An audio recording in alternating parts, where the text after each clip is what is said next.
চতুর্থ শ্রেণীর বাংলাদেশ ও বিশ্ব পরিচয় বইয়ের 15 পৃষ্ঠা পর্যন্ত ধারাবাহিকভাবে আলোচনা করেছি। এখন তোমাদের সাথে 16 পৃষ্ঠা নিয়ে আলোচনা করব। 16 পৃষ্ঠার পুরোপুরি অনুশীলন সমাধানটি তোমাদেরকে দিব। এখানে যে যে প্রশ্নগুলো আছে সেগুলোর উত্তরও তোমাদেরকে দিব। প্রথমে সঠিক প্রশ্নের পাশে টিক চিহ্ন দাও। সকল ধর্মের প্রতি শ্রদ্ধা প্রদর্শন করলে কি গড়ে ওঠে? ধর্মীয় সম্প্রীতি গড়ে ওঠে। 2 নম্বরে গৌতম বুদ্ধের জন্মদিন উপলক্ষে কোনটি উদযাপিত হয়? বৌদ্ধ পূর্ণিমা উদযাপিত হয়। সত্য হলে তার পাশে দন্তীয় স ও মিথ্যা হলে তার পাশে মি লেখো। ধর্মীয় সম্প্রীতির মাধ্যমে পারস্পরিক বৈরী সম্পর্ক গড়ে ওঠে। এটা হবে মিথ্যা। ধর্ম সমাজে বিশৃঙ্খলা সৃষ্টি করে। এটা হবে মিথ্যা। কারো ধর্মীয় অনুষ্ঠান নিয়ে বিদ্রূপ করা উচিত নয়। এটা সত্য। 4 নম্বর ধর্ম ও বর্ণ নির্বিশেষে সকলের সহাবস্থানের মাধ্যমে সমাজের উন্নয়ন হয়। এটা সত্য। বাম পাশের সাথে ডান পাশের মিল করো। ইসলাম ধর্মের প্রধান ধর্মীয় উৎসব হলো ঈদ উল ফিতর। এটা হলো প্রধান ধর্মীয় উৎসব। হিন্দু ধর্মের প্রধান ধর্মীয় উৎসব হলো দুর্গাপূজা। বৌদ্ধ ধর্মের প্রধান ধর্মীয় উৎসব হলো বৌদ্ধ পূর্ণিমা। খ্রিস্টান ধর্মের প্রধান ধর্মীয় উৎসব হলো বড়দিন। তো এভাবে করে তোমরা ডান বামগুলো সুন্দর করে লিখে ফেলবে। সংক্ষিপ্ততে আমাদের সমাজে প্রচলিত ধর্মগুলোর নাম লেখো। নিজ ধর্মের ধর্মীয় উৎসবগুলোর নাম লেখো। তাহলে এখানে যদি আমরা দেখি, আমাদের সমাজে প্রচলিত ধর্মের মধ্যে ইসলাম ধর্ম, হিন্দু ধর্ম, বৌদ্ধ ধর্ম, খ্রিস্টান ধর্ম, এগুলো আমাদের সমাজে প্রচলিত ধর্ম।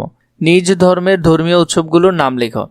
নিজ ধর্মের ধর্মীয় উৎসব, উদাহরণ ইসলাম ধর্ম ধরলাম, তাহলে ঈদ উল ফিতর, ঈদ উল আজহা, ঈদে মিলাদুন্নবী। তো এইগুলা সাধারণত মুসলমানদের ধর্মীয় উৎসব। এরপরে 9 নম্বরে বর্ণনামূলক প্রশ্ন। ধর্মীয় সম্প্রীতি রক্ষায় তুমি কি করবে তার তালিকা তৈরি করো। ধর্মীয় সম্প্রীতি রক্ষায় তুমি কি করবে তার তালিকা। ধর্মীয় সম্প্রীতি রক্ষায় আমি সকল ধর্মের মানুষকে সম্মান করব, ধর্ম নিয়ে কটূক্তি ও বিদ্রূপ করব না, সবাইকে সহযোগিতা করব, সামাজিক ও ধর্মীয় অনুষ্ঠানে অংশ নেব, বিভিন্ন ধর্মের মানুষের সাথে বন্ধুত্বপূর্ণ আচরণ করব। তো এই প্রশ্নগুলো তোমরা চাইলে আরও বড় করেও নিতে পারো। আমি তোমাদের জন্য বড় করে দিয়েছি, এখানে আরও আছে। যেমন এইভাবে করে তোমরা বড় করেও আনসারগুলো নিতে পারো। এটাও আমি তোমাদেরকে একটু পর দেখাবো, আগে ছোটগুলো দেখে নাও। 2 নম্বর ভিন্ন ধর্মের প্রতিবেশীর সাথে তুমি কি ধরনের আচরণ করবে তা বর্ণনা করো। ভিন্ন ধর্মের প্রতিবেশীর সাথে আমি সৌহার্দ্যপূর্ণ ও সম্মানজনক আচরণ করব, তাদের ধর্মীয় বিশ্বাসকে শ্রদ্ধা করব এবং কোনো কটূক্তি করব না। প্রয়োজনে তাদের সাহায্য করব এবং সামাজিক কাজে একসাথে অংশ নেব। এতে পারস্পরিক ভালোবাসা ও শান্তি বজায় থাকবে। তো এটা আনসারটা ছোট, তোমাদেরকে বড়টা দিব একটু পরে, আগে এটা একটু বুঝে নাও, দেখে নাও। 3 নম্বরে তুমি কেন ধর্মীয় সম্প্রীতি রক্ষা করবে তা ব্যাখ্যা করো। আমি ধর্মীয় সম্প্রীতি রক্ষা করব কারণ এতে সমাজ শক্তি ও শৃঙ্খলা বজায় থাকে। আমি ধর্মীয় সম্প্রীতি রক্ষা করব কারণ এতে সমাজে শান্তি ও শৃঙ্খলা বজায় থাকে। ধর্মীয় সম্প্রীতির মাধ্যমে মানুষ একে অন্যের সম্মান করতে শেখে।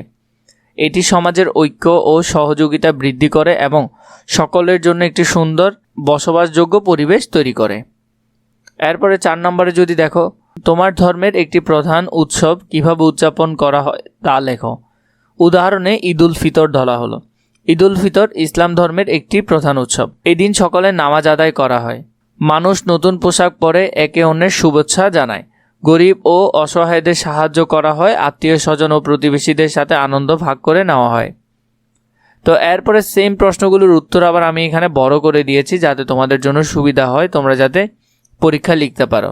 যেমন 2 নম্বরটা দেখো, এটাও বড় করে দিয়েছি। 3 নম্বরে, 4 নম্বরে এই প্রশ্নগুলো আমি তোমাদের জন্য বড় করে লিখে দেওয়ার চেষ্টা করেছি। তোমরা এখান থেকে চাইলে দেখে নিতে পারবে। আবার প্রতিটা প্রশ্ন ডাবল করে দেওয়া আছে।